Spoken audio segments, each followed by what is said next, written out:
लगता है कि जैसे नगर निकाय के प्रधानों का दबा दिया, उनकी आवाज को दबा दिया, वैसे ही सरपंचों को दबाने की कोशिश की जा रही है? देखिए, सरकार का काम है, कोई भी जब अपने अधिकारों के लिए खड़ा होता है तो सरकार की नीतियां हैं उनका दमन करना। लेकिन सरकार को हम बताना चाहते हैं ये दमन ऐसे नहीं किया जा सकता जैसे आप करना चाहते हैं।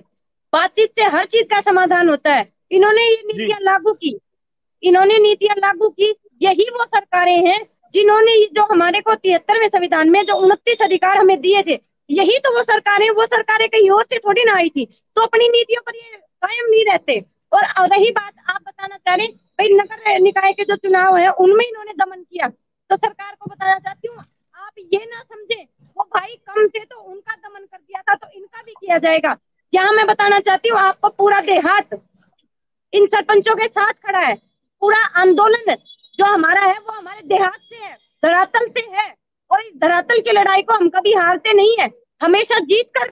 और सरकार को बताना चाहती हूँ बार बार ये जो लिखा जा रहा है सरपंचों के साथ कोई नहीं है, गांव का सर्वे कीजिए, तो मैं आपको बताना चाहती हूँ ये वही गांव है, उन्हीं गांव के चुनिंदा लोग हैं जिन्हें लोगों ने वोट देकर और अपने भाईचारे के दम पर बनाया है। आप गांव का सर्वे कीजिए। और पूछना चाहती हूँ पंचकूला में अगर हमारी संख्या कम थी तो आपने लाठियां बांधने का काम क्यों किया? क्यों उन्होंने हमारे ऊपर लाठियां बांधी? अरे सरकार के पास कोई जवाब ही नहीं था, उनके पास आधा घंटा समय नहीं था, 15 मिनट समय नहीं था गांव की चौधर से बात करने का।